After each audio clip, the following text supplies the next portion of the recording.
Hello नमस्ते, मेरा नाम है अपर्णा और आप सभी का स्वागत है मेरे चैनल टैरो वॉरियर हिंदी में। आज मैं लीब्रा के लिए 2026 की ईयरली रीडिंग करने आई हूँ। ये एक जनरल रीडिंग है, तो शायद सभी मैसेजेस सभी के साथ रेजोनेट ना हो। वही मैसेजेस लीजिएगा जो आपसे रेजोनेट होता हो, और जो नहीं रेजोनेट होता उसे छोड़ दीजिएगा।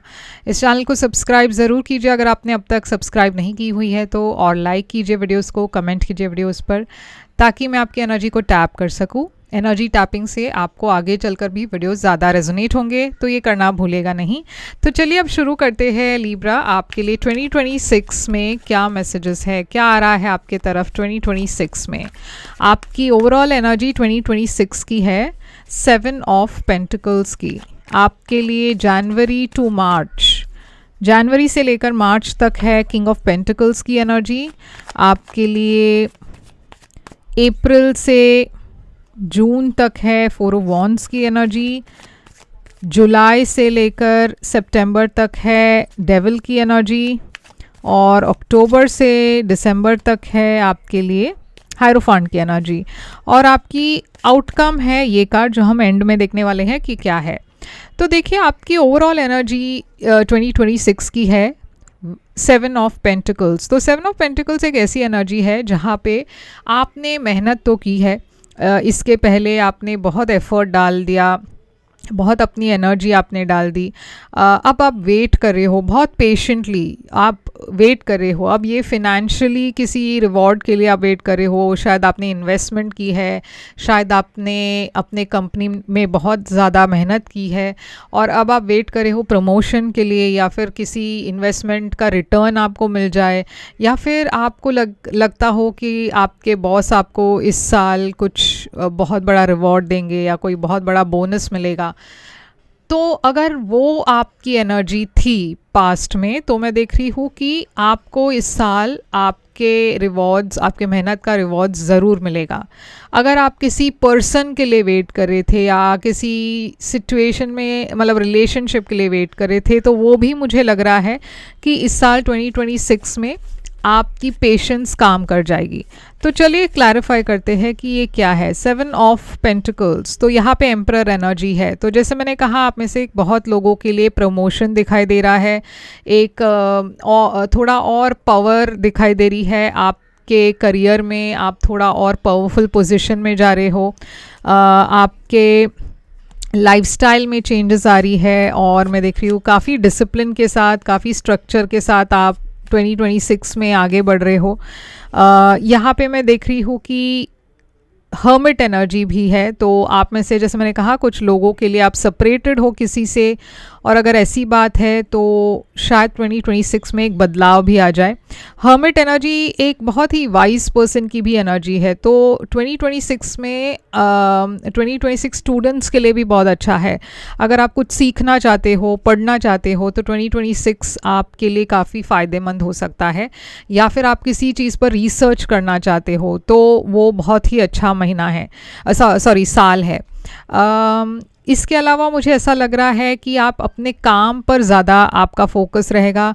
रिश्तों में शायद आप उतना सोशलाइजिंग नहीं कर रहे हो, ज़्यादा लोगों से मिलना प्रेफर नहीं करोगे।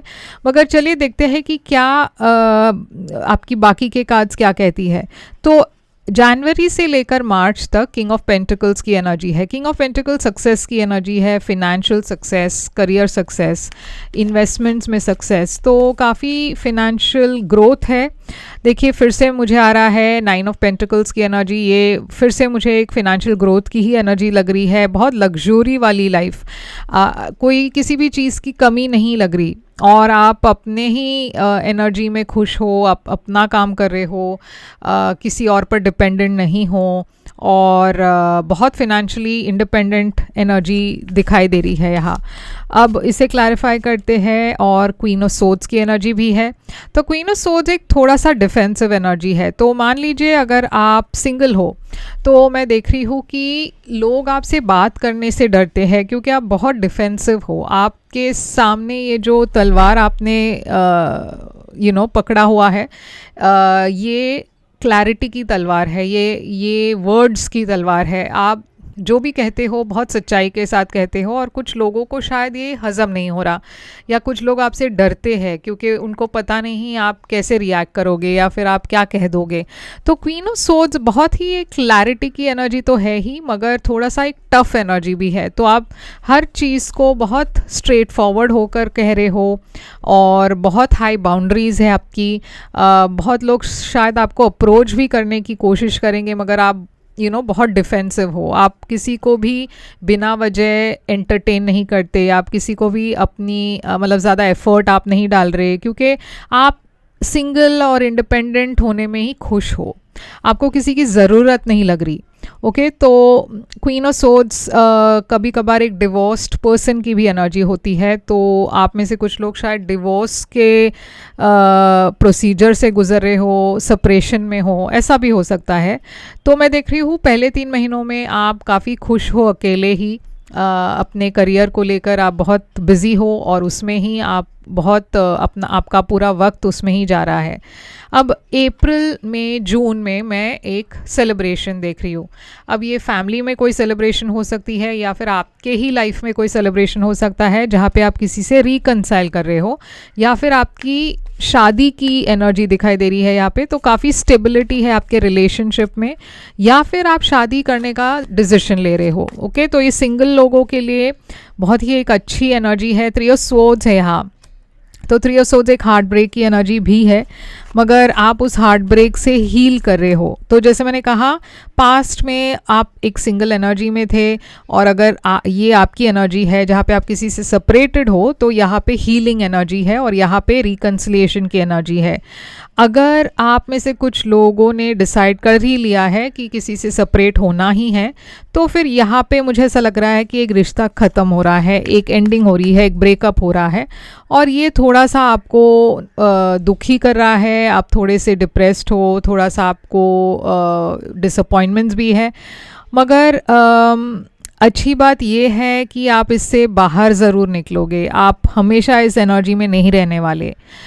अगली कार्ड यहाँ पे, अगला कार्ड, और अगर ये रिकन्सिलिएशन की एनर्जी है, तो जैसे मैंने कहा कि आप एक बहुत मुश्किल दौर से बाहर निकल रहे हो, और यहाँ पे किसी से रिकन्साइल कर रहे हो, या किसी नए पर्सन को मिल रहे हो। अब डेविल एनर्जी आई है यहाँ पे, जो कि है ये था अप्रैल में, जून, जुलाई, अगस्त, सितंबर। तो जुलाई, अगस्त, सितंबर में डेविल एनर्जी, तो ये टॉक्सिक एनर्जी है, ये कुछ अनहेल्दी है जो आपके लाइफ में है। ये एक स्टैग्नेंसी हो सकती है जहाँ पे आप कंफ्यूज्ड हो, आप डिसाइड नहीं कर पा रहे आपको किस दिशा में जाना है। आपके आंखों में पट्टी बंधी हुई है, शायद आप बिना सोचे कुछ डिसीजंस ले रहे हो, और यहाँ पे मैं देख रही हूँ इस वजह से आप खुश नहीं हो। एक सिचुएशन में आपको लग रहा है कि आप बहुत हेल्पलेस हो, आप आगे नहीं बढ़ पा रहे हो, उसी सिचुएशन में बार बार आपकी लाइफ में वो रिपीट होता जा रहा है।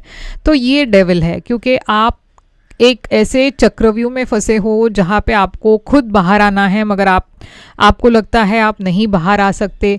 तो वो स्टैग्नेशन जो है वो थोड़ा टॉक्सिक है। यूनिवर्स कह रही है कि जो सिचुएशंस आप जहाँ पे आप खुश नहीं हो, आपको वॉक अवे करना है, ना कि उसी सिचुएशन में आप बार बार जाते रहते हो, उसी चक्रव्यूह में आप बार बार फंसते रहते हो। तो यूनिवर्स कह रही है इससे आपको खुद बाहर आना है, और जहाँ पे आप खुश नहीं हो वहाँ पे आपको अपने आप को बाहर करनी है, आपको उस सिचुएशन से अपने आप को दूर करना है। हायरोफांट है अक्टूबर, नवंबर, दिसंबर की एनर्जी, तो ये फिर से मुझे फैमिली, ट्रेडिशन, स्पिरिचुअलिटी की एनर्जी लग रही है। ये क्यों है हायरोफांट यहाँ पे? तो देखिए, हीलिंग एनर्जी। तो लास्ट 3 मंथ्स में आप बहुत स्पिरिचुअल एनर्जी में हो, हील करने की कोशिश कर रहे हो। जितने भी डिसअपॉइंटमेंट्स आपके लाइफ में हुए हैं, मैं देख रही हूँ फाइनली आप एकदम पीसफुल फील करोगे। आप बहुत आपको लगेगा कि सब कुछ अब ठीक जा रहा है, फ्लो में जा रहा है, और सब कुछ अब सही होगा। तो बहुत फेथ और बहुत उम्मीद के साथ आप आगे बढ़ रहे हो। तो लास्ट 3 मंथ्स आपके लिए काफ़ी पॉजिटिव है। ओके, और शायद स्पिरिचुअल तरीके से आप हील कर रहे हो, या स्पिरिचुअलिटी या आपके जो स्पिरिचुअल प्रैक्टिसेस है उसके वजह से आपको बहुत पीस मिल रही है। तो चलिए देखते हैं आपके लिए सबसे बड़ी चैलेंज क्या है। सबसे बड़ा चैलेंज आपके लिए 2026 में है हैंगमैन। तो हैंगमैन एक फोर्स्ड सेक्लूजन है, यानी कि आप अपने आप को जानबूझकर एक आइसोलेटेड एनर्जी में रख रहे हो। ये कोई ऐसा नहीं है कि सिचुएशन के वजह से आप आइसोलेटेड हो, आप खुद ही चूज़ कर रहे हो कि नहीं मुझे यहाँ पे ही स्टक होना है, मुझे यहाँ से आगे नहीं बढ़ना। तो ये आपके लिए सबसे बड़ी चैलेंज है, क्योंकि आपको ज़रूरत है एक सिचुएशन को अलग पर्सपेक्टिव से देखने की। और 2026 में यूनिवर्स कह रही है स्पेशली रोमांटिक रिलेशनशिप्स और क्लोज फ्रेंडशिप्स या फिर फैमिली के साथ जो रिश्ता है आपका, क्योंकि देखिए 2026 में मैं जितना देख रही हूँ आप रिश्तों को लेकर थोड़ा स्ट्रगल कर रहे हो। तो यूनिवर्स कह रही है रिश्तों के मामले में जैसे आप एक रिश्ते को देखते हो उसको थोड़ा सा आपको नज़रिया आपका थोड़ा सा बदलने की ज़रूरत है। नाइट ऑफ कप्स एक बहुत लाइट हार्टेड एनर्जी है। यूनिवर्स कह रही है थोड़ा सा आपको अपनी एनर्जी को लाइट हार्टेड रखना है, ज़्यादा सीरियसली किसी भी चीज़ को ना ले, क्योंकि शायद सामने वाला वैसे नहीं कुछ कह रहा जैसे आप सोच रहे हो, या उनका नज़रिया कुछ अलग हो सकता है। तो हर चीज़ को एक अलग नज़रिए से देखने के लिए अपने माइंड को ओपन रखिए, हर चीज़ को सीरियसली मत लीजिए। सेंसिटिव बहुत सेंसिटिव अगर आप हो तो थोड़ा सा एक बैलेंस रखिए। तो किंग ऑफ वॉन्ड्स यहाँ पे आया है, एरीज लियो सजिटेरियस एनर्जी। तो यहाँ पे यूनिवर्स कह रही है कि आप अपने पैशन को ना भूलिए, आप बहुत पैशनेट पर्सन हो, आप अपने पैशन को मत भूलिए और आगे बढ़ते रहिए। आपके लिए फैमिली रिलेशनशिप्स भी थोड़ा सा चैलेंजिंग हो सकता है। उसके अलावा अगर कोई फायर साइन आपके लाइफ में है, एरीज लियो सजिटेरियस, तो इस पर्सन के साथ आपका रिश्ता थोड़ा सा चैलेंजिंग शायद हो सकता है। अब एडवाइस आपके लिए क्या है? एडवाइस है आपके लिए, यूनिवर्स कह रही है कि 2 ऑफ पेंटिकल्स, आपके लाइफ में स्टेबिलिटी की ज़रूरत है। आप बहुत सारी चीज़ों को येस कह देते हो क्योंकि आप नो नहीं कह पाते। आपको डर होता है कि अगर मैंने मना कर दिया तो ये वर्कआउट नहीं होगा। आप डिसीजन लेने में भी बहुत सोचते हो क्योंकि आपको पता नहीं कि क्या आप डिसीजन सही ले रहे हो या नहीं, वो फिर से डर के वजह से, क्योंकि आपको डर है कि आप गलत डिसीजन ना ले लो। तो यहाँ पे यूनिवर्स कह रही है कि जैसे आप मैनिफेस्ट कर रहे हो वैसे ही होगा, मगर आपको बहुत बोल्ड होकर केयरफ्री होकर आगे बढ़ना है। आप बहुत ज़्यादा सोचते हो, इस वजह से अपॉर्चुनिटीज़ हाथ से निकल जाती है। थोड़ा सा फ्री रहिए, थोड़ा सा केयरफ्री रहिए, थोड़ा सा रिस्क लीजिए। थोड़ा यूनिवर्स जब आपको एक अपॉर्चुनिटी दे रही है तो देखिए वो कहाँ आपको ले जाती है। ओके, आप सोचने मत बैठ जाइए कि ये क्या होगा कैसा होगा, तब तक वो अपॉर्चुनिटी निकल जाता है। तो आउटकम है आपके लिए वर्ल्ड। तो बहुत बड़ी चेंजेस आने वाली है आपके लिए इस साल, और ट्रैवल की एनर्जी देख रही हूँ, बहुत स्ट्रेस भी देख रही हूँ, बहुत बेवजह स्ट्रेस है ये। तो आपको थोड़ा अपने मन को भी शांत करने के लिए कुछ तरीका ढूंढना पड़ेगा, क्योंकि आपके स्लीप साइकिल्स को अफेक्ट कर सकता है। क्लैरिटी के साथ आगे बढ़े, यही यूनिवर्स कह रही है कि बहुत सारे अपॉर्चुनिटीज़ तो आ रही है मगर आपको भी क्लैरिटी के साथ आगे बढ़ना है। ओके, तो आपके लिए सबसे बड़ी चैलेंज ये है कि आपके मन में क्लैरिटी होनी चाहिए, तो कोई भी चीज़ कंफ्यूजिंग नहीं लगेगा, कॉम्प्लिकेटेड नहीं लगेगा। तो चलिए देखते हैं आपके लिए सबसे बढ़िया महीना, आपके लिए सबसे बेस्ट मंथ 2026 का क्या है। मई, आपके लिए मई बहुत अच्छा है। और आपके लिए सबसे चैलेंजिंग महीना कौन सा है? चैलेंजिंग महीना आपके लिए होगा मार्च। तो ये है आपके लिए रीडिंग। आई होप ये रेजोनेट करे तो लाइक शेयर सब्सक्राइब ज़रूर कीजिएगा, कमेंट करके बताइएगा ये कैसे लगा आपको। अगर आप एक पर्सनल रीडिंग करना चाहते हो अपने 2026 के लिए तो मुझे आप कांटेक्ट कर सकते हो। पर्सनल रीडिंग्स पेड रीडिंग्स हैं, तो जब भी कांटेक्ट करोगे मैं पेमेंट डिटेल्स भी भेज दूंगी। मेरी कांटेक्ट डिटेल्स स्क्रीन पर है, डिस्क्रिप्शन बॉक्स में है, आप चेक कर सकते हो। मैं फिर से आऊँगी एक और रीडिंग लेकर। Take care, all the best.